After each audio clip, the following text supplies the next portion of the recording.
Okay, we are just waiting for people to join on. We got a good number of people on, and more keep popping in.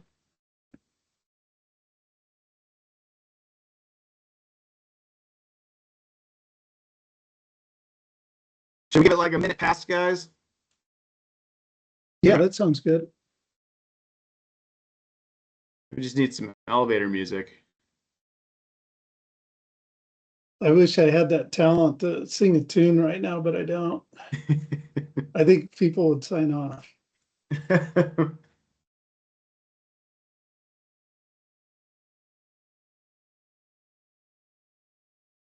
So can we test the chat, Nate? Just that's where people are going to be sending in.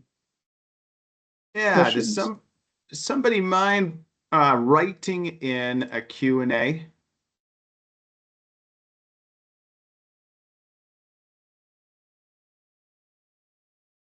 Anybody who's sitting at their computer, I can always try one here. Yeah, my little churning.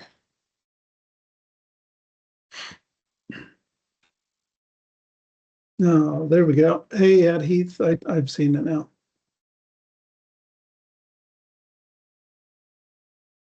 Got it. Yep. All right, the questions are working. Good, I can see those. That's good. Let's give it just about another minute. Thank everybody for joining today.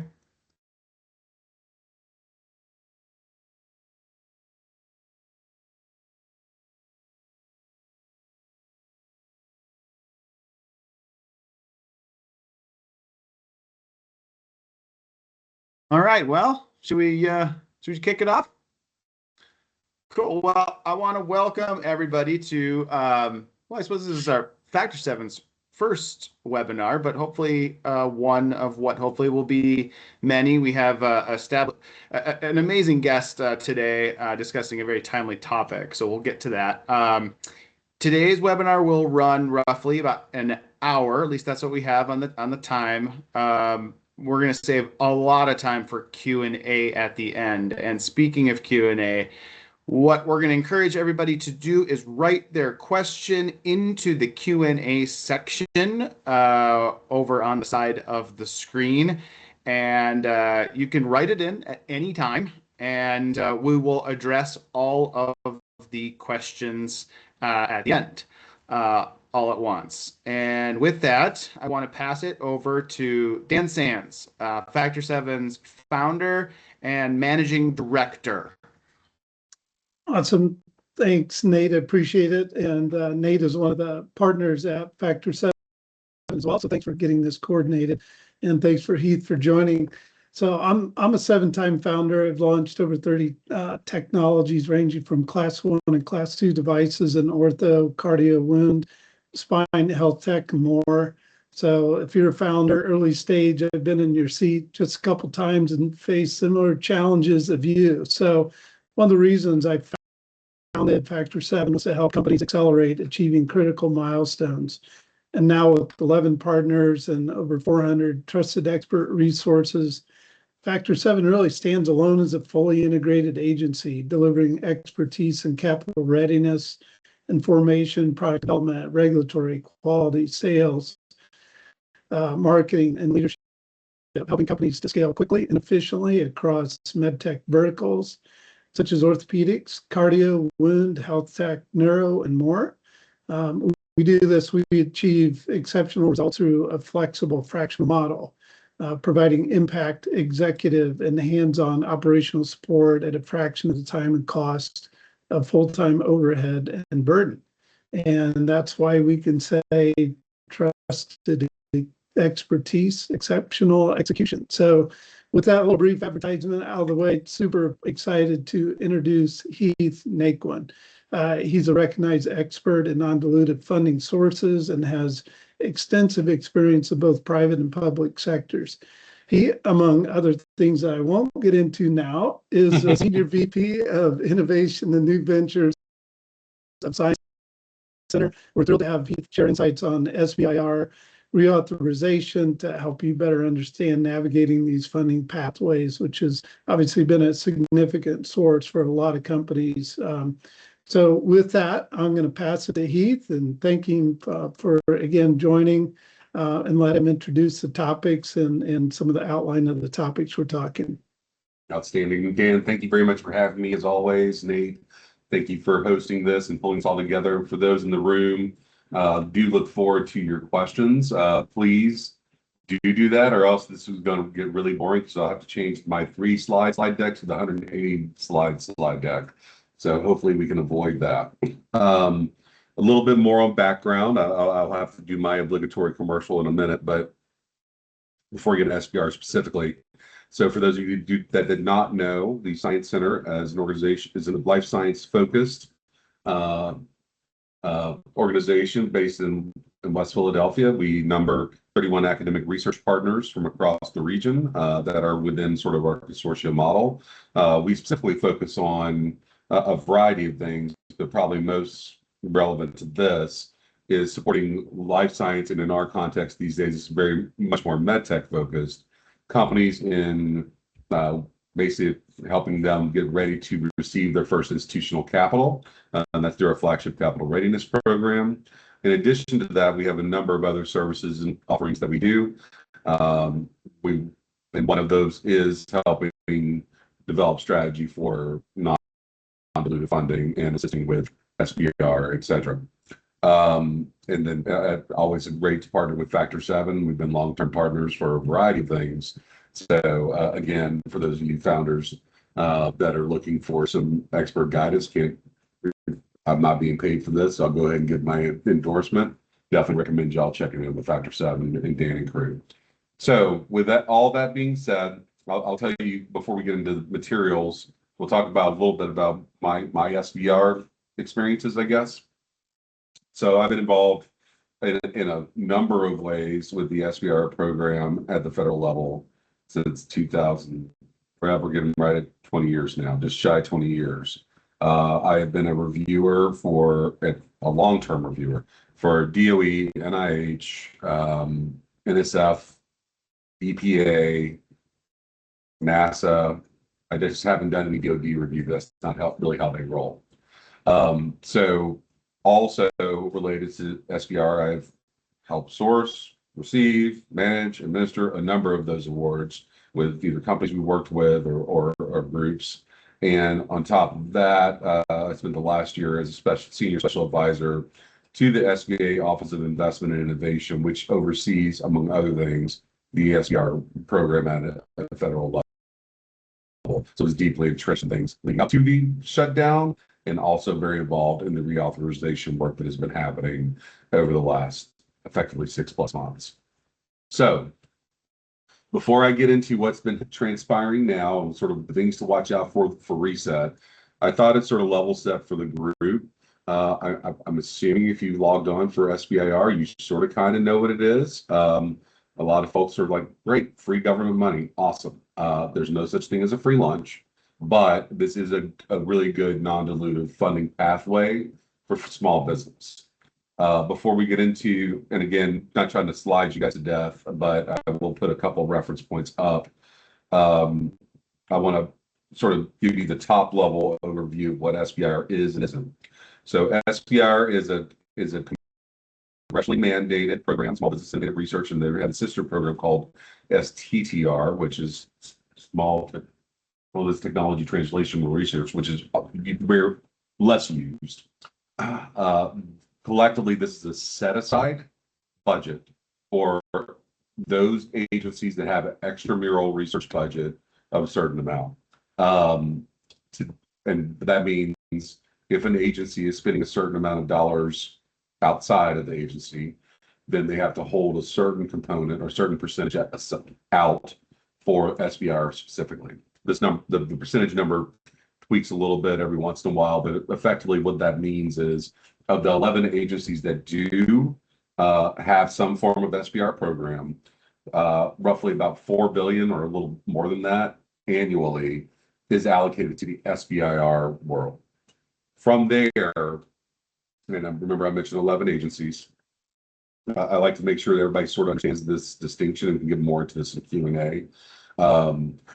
The I like to group personally, at least when I talk to founders and others about this, the SBIR program should be viewed as either mission related or non-mission related. So what do I mean by that? You have groups like the Department of Defense or Department of War that are literally very specifically saying, I want you to build me a advanced warfighter boot that never gets sweaty or whatever it is. They're looking for innovations that address that specific mission-related problem. NASA does the same thing. I need a cryo tube for the Artemis rocket, whatever it is. These are mission-related, driven technical innovations they're looking to source into.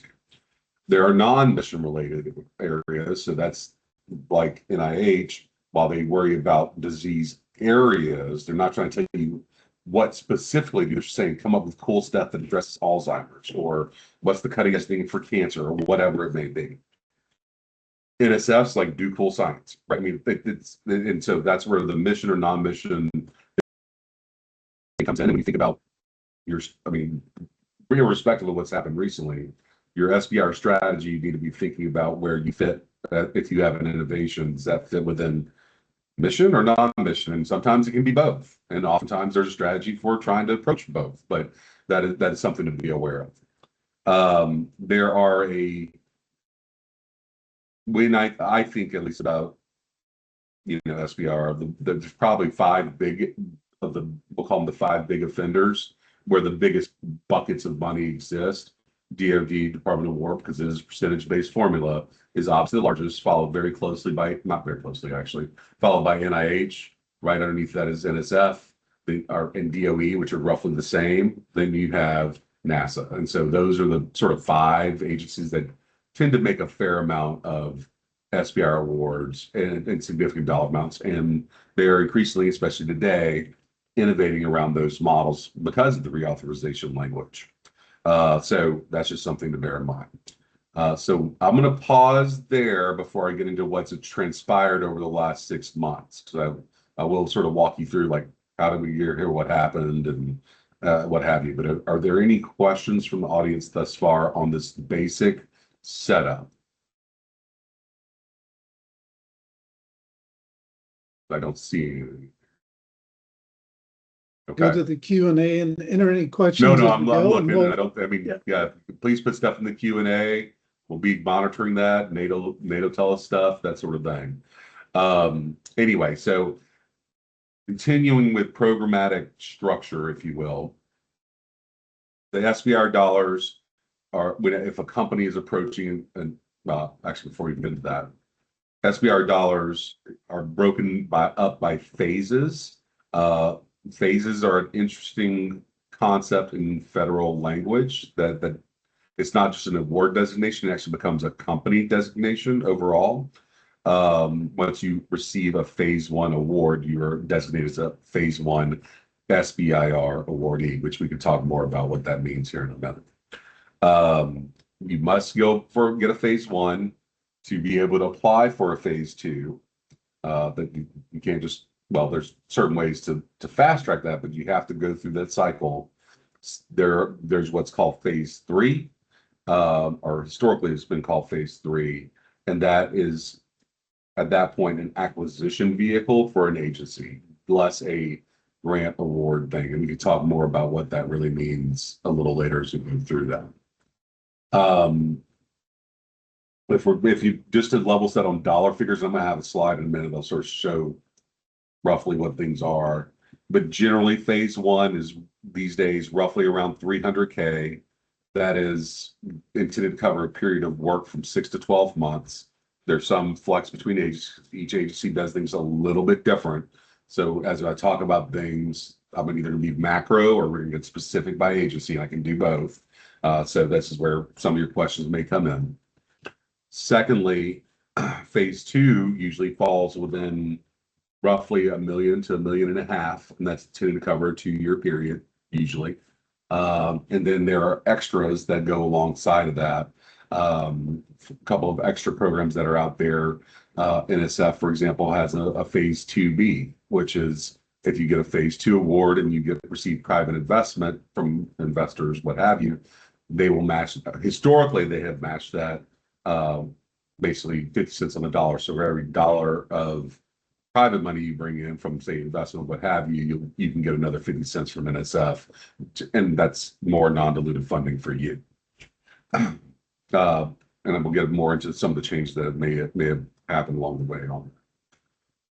The next level setting topic I will bring up is that there's a couple, as I said, there's no such thing as free money.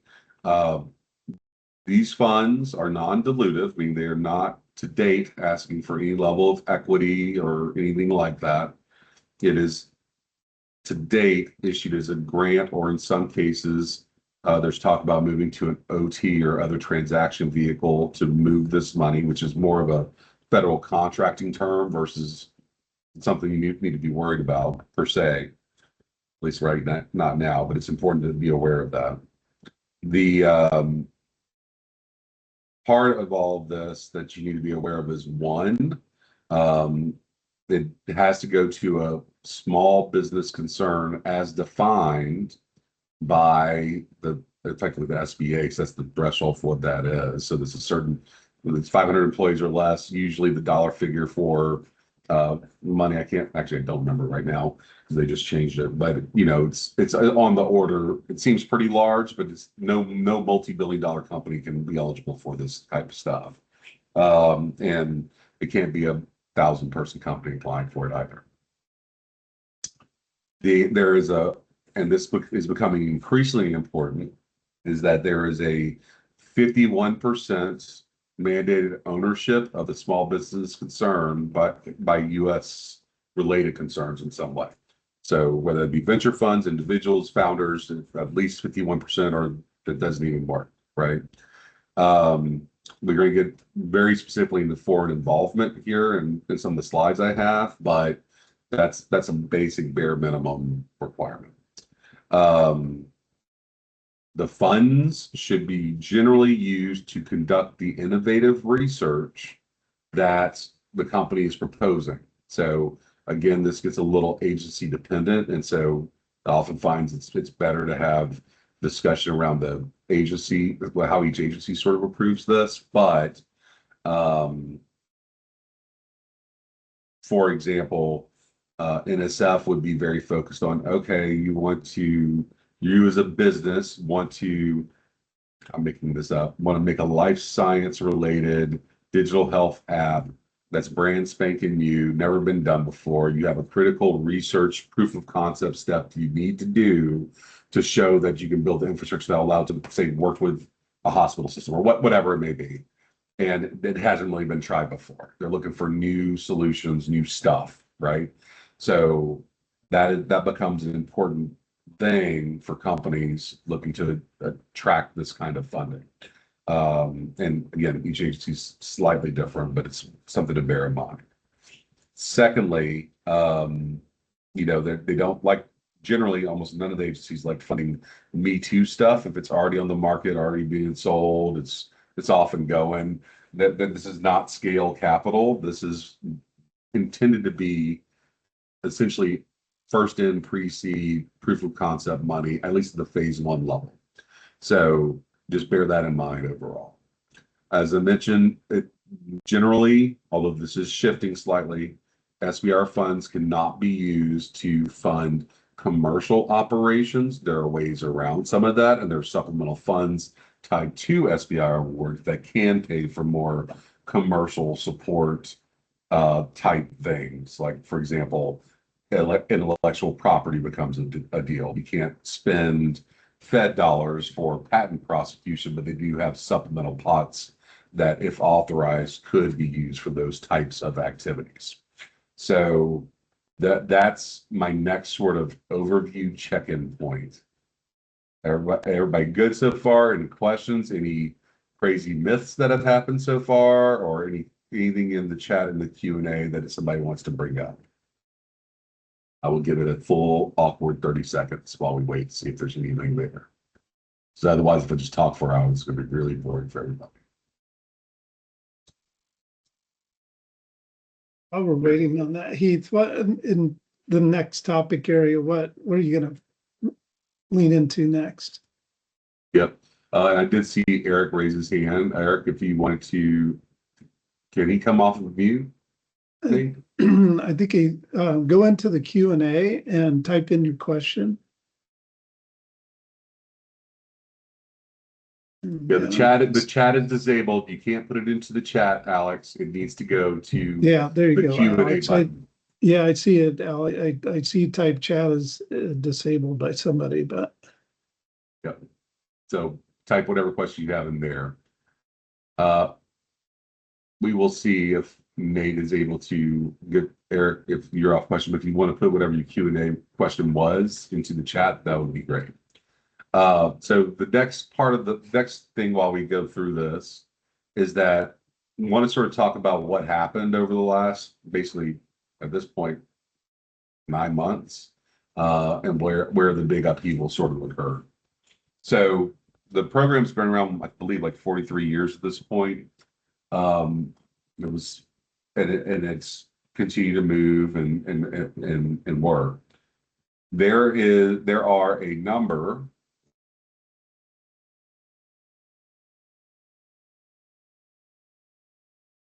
Oh, well, sorry, you had trouble with that. So thank you. So over the years that I've been involved anyway, it's gone through weird cycles. So technically the authority for it ran out, I don't know, 17, no, actually at this point, like 27 years ago when it was first stood up. But everybody liked it so much, they just kept reauthorizing the program. So it almost became a standard joke. Yep, we're probably going to shut down. And every year Congress met, they reauthorized a 1-year extension. Sometimes they get lucky, get 3-year extensions. But usually it was almost an annual reauthorization cycle that went on for literally 17 plus years. This time around, as we had, you know, because there was the governmental shutdown, but right prior to that, the reauthorization window lapsed. I mean, Congress could not agree on many things at the time, but this specifically. While the government was shut down, you can look this up. It's public information. I won't name them for this webinar. There emerged 2 camps that sort of came out that were basically 2 sides of Congress and specifically the Senate that were arguing about the need for programmatic changes and reset.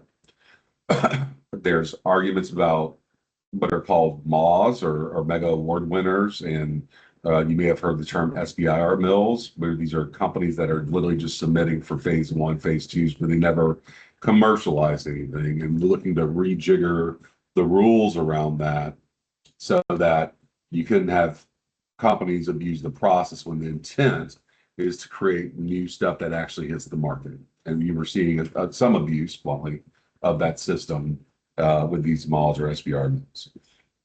That's one area that was causing some of this to be argued about.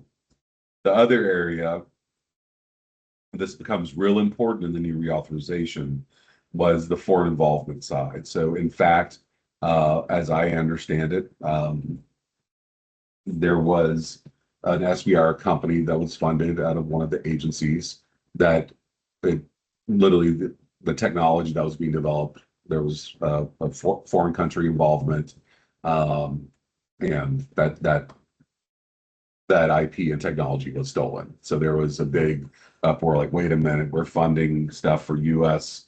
benefit, U.S. superiority, all the things, and it got taken because we're not watching this very closely. So I think there was a big push to try and get the enforcement of that going.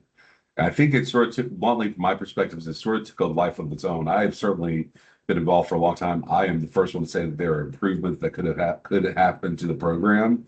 And I think this is the first time there was really a, for lack of a better term, a deep intent to try and fix structurally some of the things that were sort of, at least in part, going on.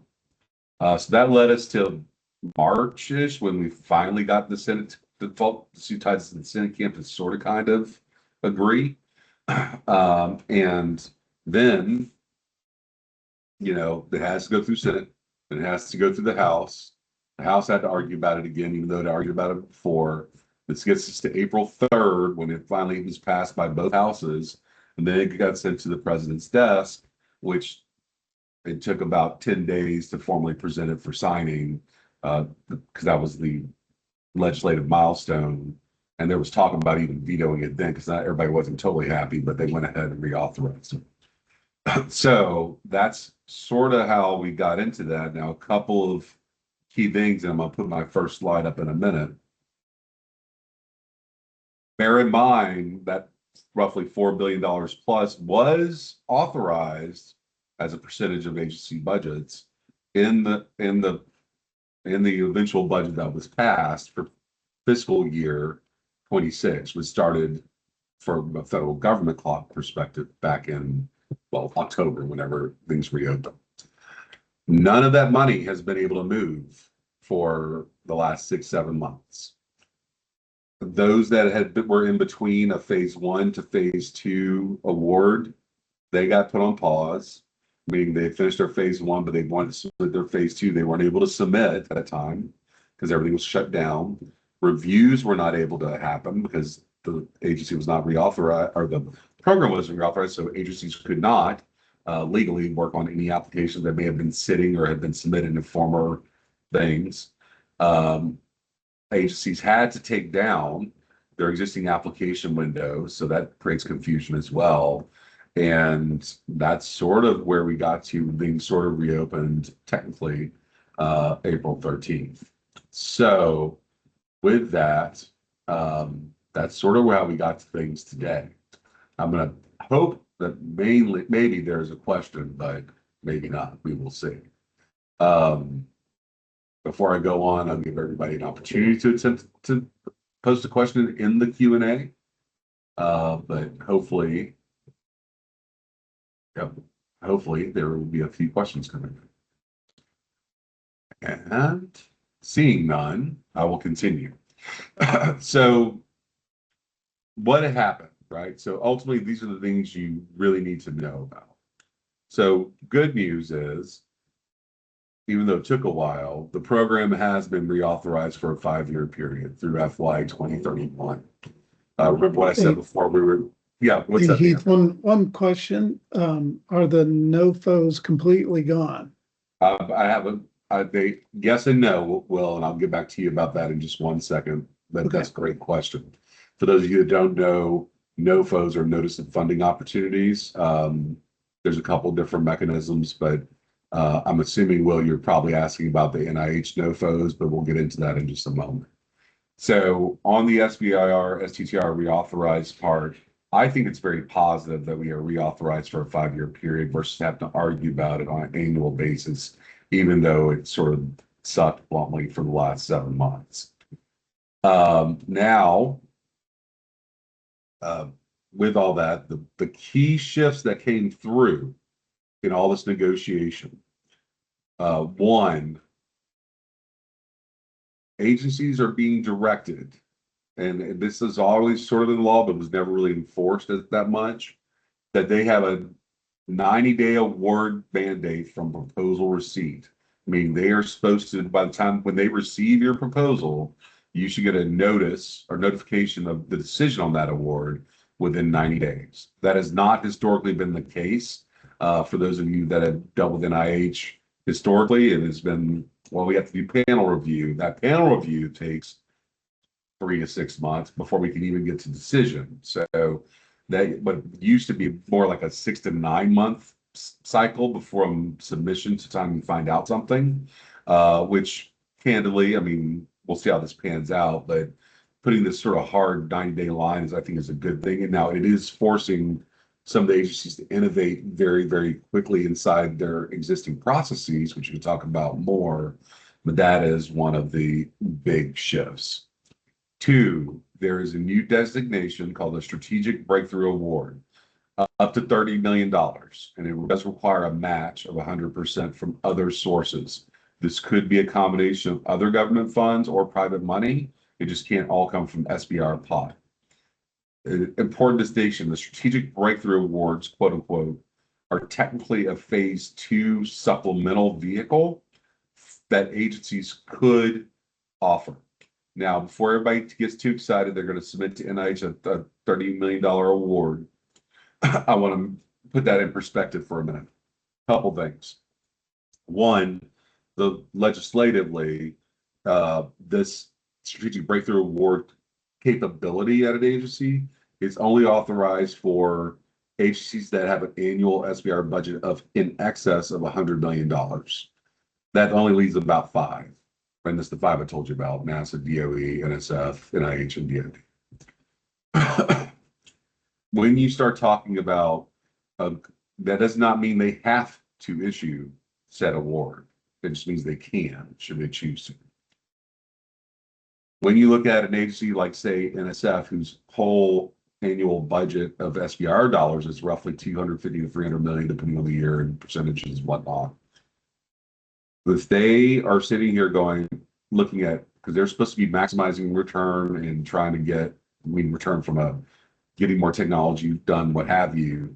If they're looking at spending $30 million on one award, that would have to be very compelling to be in excess of 10% of their overall budget versus making another 15 to 20 phase 2 awards or more supplemental funds for private funding and what have you. So the strategic breakthrough, I think, is primarily going to end up being a DoD used vehicle. It reads very much like some of the other non-SBIR acquisition language on how they can sort of do stuff. So I want to call that out, but it is a new mechanism that that agencies can use to deploy funds.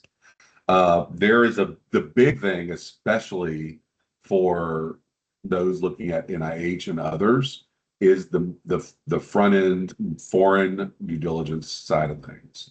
I have personally been involved with no companies as of even last summer where the agency runs a check. There was a PI had done a joint paper with another scientist from a country that's on the banned list, and they clawed back that $1 million award once they found that out. They'd already been issued an award, right? And so it was, and this is being increasingly taken very seriously. Agencies, and by extension, an applicant will be required to basically certify that due diligence and foreign involvement has been done. And this is not just people named in a proposal. These are any affiliated parties, investment groups, partners, etc. So this is going to be a big. And the dust is not settled on this fully, but this is going to be a big thing. NIH specifically, I believe, has been instructed to retroactively, for any of their active awards that sort of survived, made it through, go back and complete this. And there is clawback and repayment demand authority across all agencies now on SBIR funds, meaning that if there's material misrepresentation, if there's some level of foreign diligence that's discovered, whether it be now or in the future, agencies can go back, demand repayment of those funds with penalty, and that's something that's going to be a big thing for everybody to deal with going forward. There's a phase three transition mandate, meaning they want, at the end of the day, all the words, they want more on-market commercial outcomes here, and less just research. So if by the time you get through phase 2 and into like maybe a 2B or 3 or some other mechanism, they're looking at where is this going to, the commercial milestones are going to be really, really important. So the big takeaway for all of this stuff is, while the money, at least the purse strings are open at the moment, due diligence is going to be a huge thing across agencies. Very, very clear commercial pathway is going to be a huge requirement. And increasingly private funding of some kind is going to become viewed more favorably, meaning there's also private money skin in the game versus with just the Fed dollars. Go to the next slide, if you would, Nate, because I think I'm going to get to Will's question, which is horribly illegible. So wanted to talk a little bit about, and I apologize, you can have a copy of this later where it's maybe a little easier to read. what I tried to put in this is as of this morning. It could have changed by the time I'm talking today, but as of this morning, this is sort of where the agencies, at least the top 5 agencies, said. DOD, Department of War, wide open. They had their SBIR website and stuff and solicitations up within 2 hours of the bill passing. They were not playing around. They have, last I checked, there's like 120 topics already on the street from Department of War that are active solutions people are looking for. They are turning those things out. There's another, I think, 9 windows of new stuff coming from that agency. I try to include, as I mentioned, it's about 300K for DOD, DOW.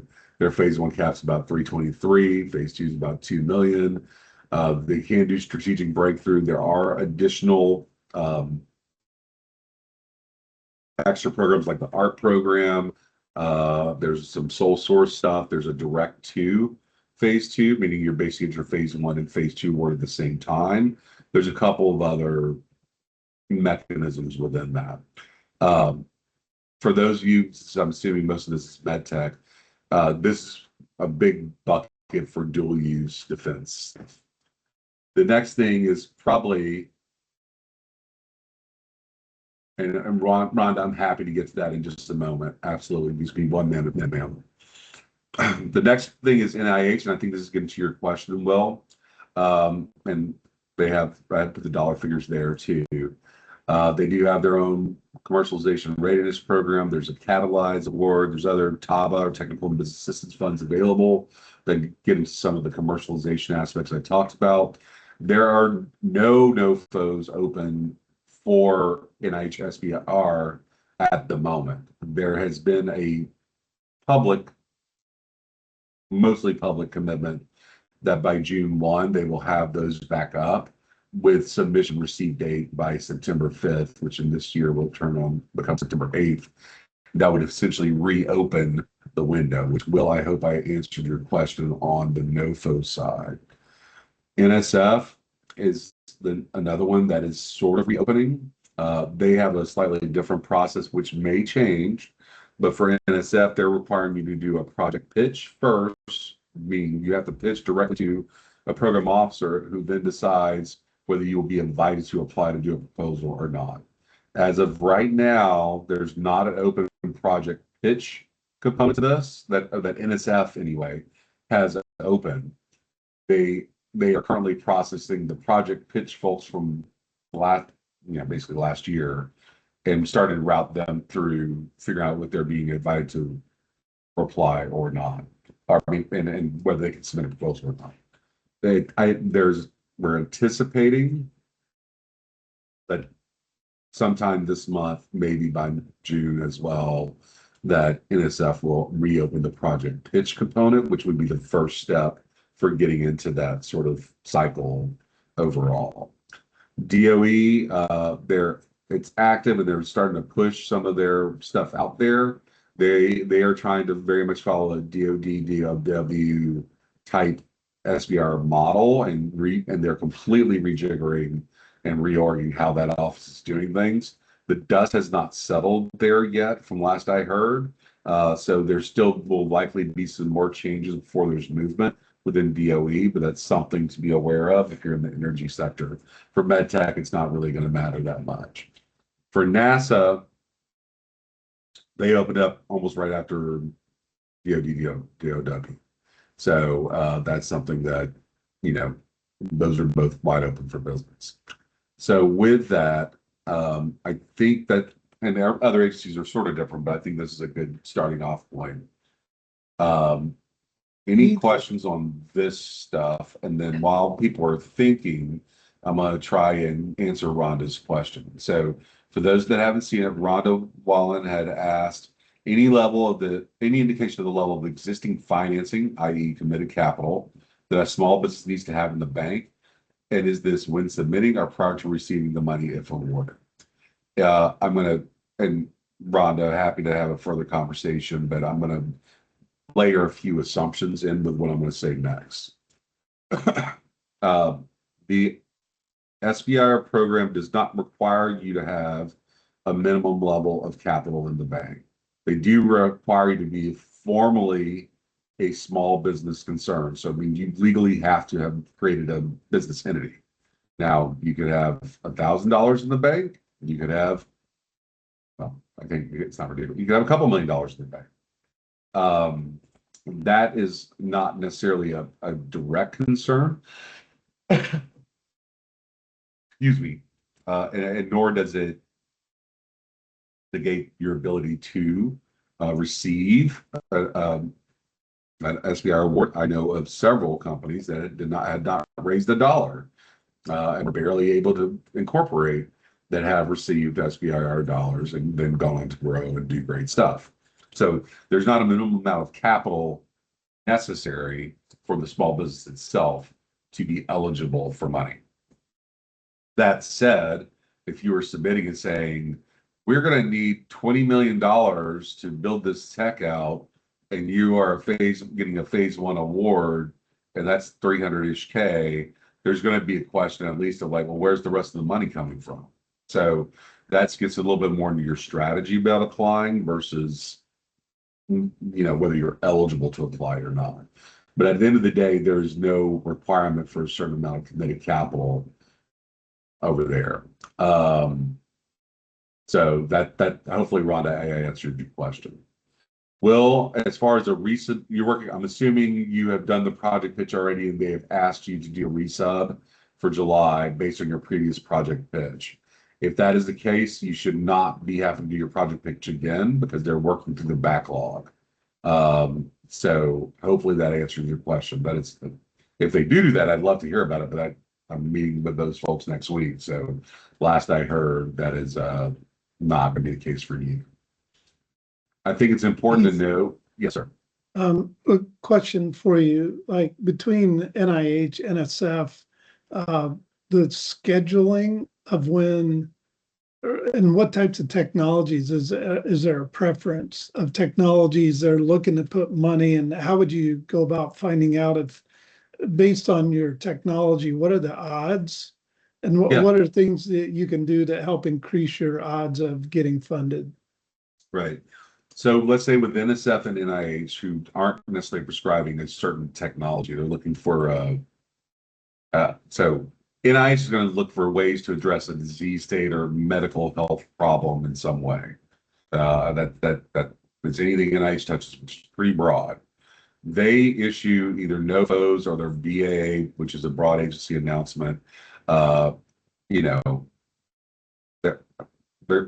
Sometimes you'll see the word omnibus solicitation. Those are somewhat interchangeable. Historically, they would do it at fiscal year. Now they're going to be doing it in June. That would open this thing up. But good news, it should be for a 5-year period. NIH historically had 3 submission windows annually. It was usually September, December, and April, I believe. September, January, and April / May. I'm assuming, but this has not been confirmed yet, that they are looking to pick this back up in September, based on what they've publicly said, to get loosely back on the same schedule for application cycles, what have you. And NSF usually have windows twice a year. So that's 1. 2, if you have a particular technology area that you're working on, it is actually relatively easy, and these days even more easy. So at least look at the NIH website, look at the types of technologies or disease states they're looking to fund, and think about your solution about whether it can address one of those issues overall. 2, NSF, it's even more Wild Westy. It's like you propose some cool stuff in medtech. The idea is that you're solving a customer-facing commercial problem, and this is a truly innovative, sort of, not moonshotty, but pretty high risk innovation you're trying to develop. That's the stuff NSF likes to get into. So it's hard to answer whether there's one particular tech any agency likes more or not, at least in like the NIH and NSF context. But I think it is important to be thinking about more, how do you fit your technology development pathway and align that with either the disease state and showcase that in a new novel way, in the case of NIH, or show NSF that you're truly sort of pushing what we generally understand in science forward around the tech that you're developing.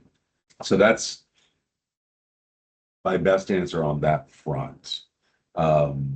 Appreciate the questions, y'all. If anybody wants to keep that going, that's great.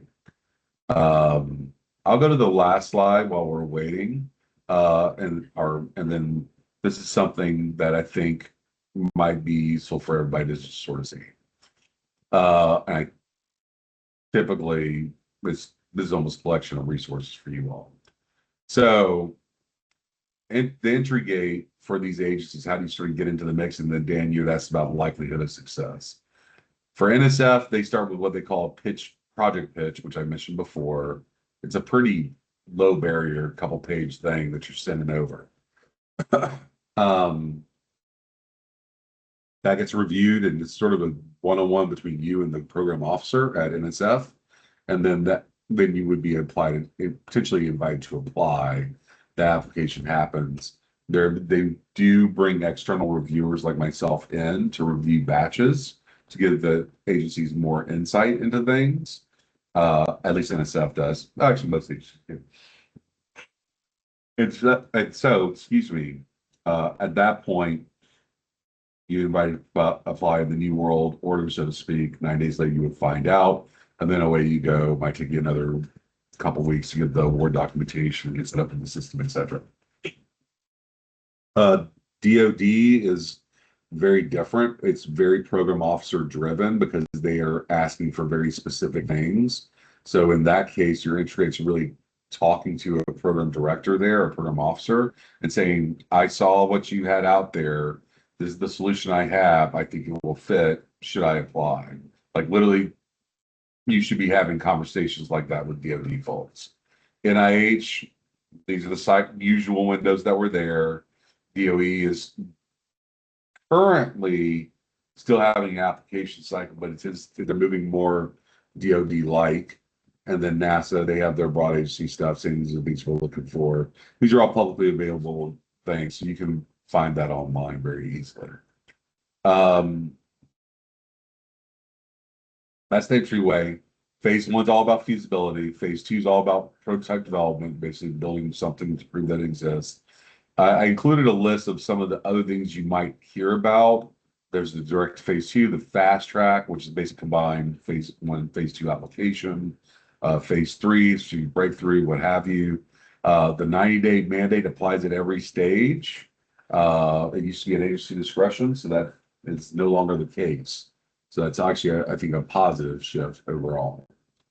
Will, you're asking, is a July a realistic submission window for NSF? I mean, will they have things open by then? I mean, anything can happen, but I know that there is a deep desire to get things reopened and moving again at agencies. Bear in mind, y'all, that when everything shut down, that money was already authorized, right? I mean, there's still $4 billion for it. It just couldn't be spent. So now, 7-8 months later, agencies are now going, crap, we have to get this money out the door by congressional mandate, and they have these new rules they have to implement. So it's sort of creating a pretty big churn overall for them. Now, this in the law, for the first time, there is a one-time, 1-year exception granted to agencies saying they may use 26 funds into 2027 as well, which sounds great, but bear in mind they're getting another bucket of money in 2027. So the hamster wheel of the agency is going to be very, very real. In case anybody missed it, there were some cuts at the federal government level, so staff are very, very constrained at this point overall. But Will, to answer your question directly, I would be shocked personally, barring another shutdown or something, that if NSF did not get their resubmission window open for you by then. Heath, could you generally discuss, best practices when you're looking at an application and kind of the odds matrix Yep. of putting your best foot forward, what are best practices, and what do you see things that are done to increase your odds of an award? Right, absolutely. So historically, phase one, let's talk about that. Depending on agency, but usually you end up with about a 15%, depending on things, about a 15% award rate for phase one submissions. So that's it's agency specific, but that's a good rule of thumb.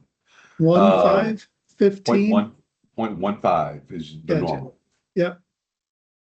Now, if you get a phase one, the odds of you getting a phase two is more like, historically have been more like 40, 50%.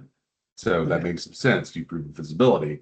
And assuming nothing goes horribly wrong and it worked, then the phase two awards usually don't follow that. Right. Now, there's been a shift for a while. We want to talk about best practices. And actually, NSF, which I did not get into, they have a lot of teeth that they're starting to put on the things that are like almost requirements. Like, for example, they require you to have gone through some level of, within the last 2 years, formalized customer discovery process, meaning you have to have done ICOR or you have to go through an accredited or acknowledged accelerator program of some kind, or you're just not eligible, right? If you don't have the voice of the customer or you haven't done effective commercial traction review in advance, odds are it's not going to move forward. They're going to put a lot more emphasis on the commercial side, especially NSF and NIH, than the basic science side. And I think that's something that will be a dramatic shift, especially for NIH. And what kind of evidence do you think they're looking for on the commercial side? They're going to be looking for not just fluffy letters of support where you found some random I can read a fluffy form letter. I see them all the time, like this isn't real. But if you have either a meaningful collaboration with a strategic, you have done, good indication is always as a part of something, like especially in medtech, we're going to be working a pilot with somebody with some of these funds that are going to be proof of market, and we have a legitimate health system willing to work it with us. That's a good sign. If your pathway in the future, and this is another thing, I mean, commercialization strategy and business model pathway is reasonable and well informed by the market. So I actually had a webinar about this not too long ago, earlier today. It's like, if you're saying I'm going to develop a new drug and give me your $6 million in IH, and we're only going to need another 300 million to develop this to market, and then we're going to IPO it. If that's your commercial plan, you're not getting funded. That's not going to happen. If your plan is, we want to prove the molecule, we know IPO is not realistic. We're just trying to get to a bare minimum value inflection points so that we can be acquired, or we could do licensing or something like that. Great. Now, increasingly, they're unfortunately grabbing people like me that see a lot of this stuff, that if the commercialization strategy doesn't pass the sniff test, that's probably not going to be a good outcome overall. Yeah. So for companies that are looking to be supportive and competitive, I think it's really important to surround yourselves, or at least get some insight from market.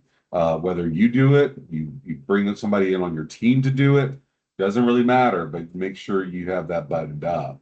So that's my best advice on getting there. And I have one more thing. In today's AI empowered world, the application itself is not really that big of a deal anymore. The strategy and the market insights is going to be the differentiator. And so that's something that I think a lot of people are going to overlook. And I think it's also something that is going to differentiate who gets awarded, doesn't. So Heath, if you could talk about, there's a cost of deciding both in human resource. If you're a founder, whether you've applied before or your first time, it can be daunting, like what to do, where to go, how do I do this right? There's a lot of consultants out in the space that will say, hey, we can help you get funded. And through that, can you provide any advice on if I have limited resources, yeah, I can go after non-dilutive and I can go after, dilutive from investors. What do you prescribe as the best strategy overall with available funding options? How do you sequence it? What's the best time frame to apply your stage of company? Can you talk about the kind of the life cycle and the timing and the strategy about non-dilutive versus dilutive, and maybe Yeah. some of the simultaneous overlap and how to tell that value story to potential investors of, Right. Hey, I've applied for non-dilutive, but if you don't get it, okay, what signal does that send to Right. investors, and how do you navigate some of that So landscape? and Dan, I know you know this. I mean, we deal with this stuff all the time at the Science Center. So usually what I'll tell folks, like, okay, let's say you're just getting going. Maybe you've gotten an angel money or you haven't even gotten that far yet. Fine. If you're going to pursue this, I think it's often overlooked. It's not as hard as it sounds. To get a submission in place if you're running a legitimate business, in my viewpoint. It's like, if you have your business model in place, you've done your work, you're actually legitimately trying to solve something, you're not trying to just game the system. I think you should, as a founder, get money from whatever source you can pull off. Now, I would definitely not go to investors and say, well, and I've seen this happen, well, we're absolutely going to hit our funding, our technical development milestones because we submitted a phase 2. I'm like, well, that's great. Give me a call when you get your phase 2 work done. That creates a different signal, and Right. if that phase 2 doesn't happen, that's not going to go very well. So generally, and we could talk about the strategy and all this stuff for about another 18 hours, but generally what I would say is that one, look, if you're trying to, as a founder, you're trying to raise money from all sources all the time. If you're a CEO of a medtech company, your job is fundraising, just bluntly. At the early days, I would suggest that, hey, let's try and talk about we're pursuing an SBIR. We don't know if we're going to get it. Odds are tough. It doesn't materially change your trajectory because you're fundraising privately regardless. You continue to do the work you need to do. If it comes in, great. It's extra money. If it doesn't, so be it. If you're getting to in like the middle of phase 2, like you got in a phase 2 award, that's where I think the conversation with investors becomes interesting. It's like, look, we've got about $2-3 million that we've now of non-dilutive funding that we've de-risked this technology with. And it's not that they're going to necessarily give you an instant $3 million valuation pop, but at least gives a good, strong signal that you've done some stuff. And that's something that I think, a lot of founders often do overlook. Some do it very well, but others do not. So I think that's my best general advice. This gets into a very, very niche-y, very quick, depending on where you're at as a company. Yeah, Karen has a question. Any advice on writing effective and helpful letters of support? And if anybody else, we're running up on our time, feel free to put those questions in and we can always follow up with you after this. Yep. So Karen, we do it at the Science Center and others do that too. So there's commercialization usually consulting for companies that receive SBIR awards in medtech. So my best advice is get ahead of this early, not meaning you're just saying there's a letter of support, like, hey, we're poised to help you do commercialization strategy. That's great. I would try and present it more as a consolidated team approach in the application early on. One thing of note, and I'm assuming, Karen, y'all are probably doing this, for the technical and business assistance supplemental funds that are available, and this currently is sitting at about 6,000, which is much phase 2, but 50,000 at phase, $6,000 in phase 1, 50,000 in phase 2. Increasing, I think you're going to have to be named early because the companies are now able to sort of direct that money where they want to, where historically you had to work through agencies. That has also changed. So my best thing is I would try and be much more officially a part of proposals than just handing a more generic letter of support. Gentlemen, we got a question Alex for one questions. more from Yep, Alex, and then we'll wrap up. All right, cool. So at NSF, the formal customer discovery phase, it is pretty explicitly defined. If you go look at an NSF website and specifically the fast track pilot component of things, they're asking for, it's not a report. If you hire consultants to just give you a rando report, that's not really going to work. And completing any accelerator, bear in mind what I said was an authorized, meaning that NSF is a review what you go through type activity. So I-Core, which NSF upgrade, I was part of creating that. So I know that very well. That is a very formal founder-led customer discovery process. That if it's not, and the whole premise is that you can hire consultants, that's great. They want to make sure the leadership of the company actually understands the market truly and isn't just doing science stuff for fun. So that is my best answer about that. I am happy to have a further discussion about it. Now, that said, showing that you have trusted advisors, consultants that you have a relationship with that are helping you navigate that in addition to the discovery process, that is a different way. And that gets into the strategy about how you present those that are around you in your proposal. So hopefully that is helpful. Well, I want to say thank you so much to everybody, and thanks for participating. Thanks for the questions. Heath and Dan, thank you for your time. And we did record this, so hopefully there's a chance we can share it out. And Dan also put some information about Heath's and your emails in the chat or in the question and answer. So if you need to reach out, feel free. Thanks All right, again, everybody. Heath. Thanks, everybody. I Thanks, appreciate Nate. it. Thank you. Take Reach care, out everyone. anytime. Take care. Bye.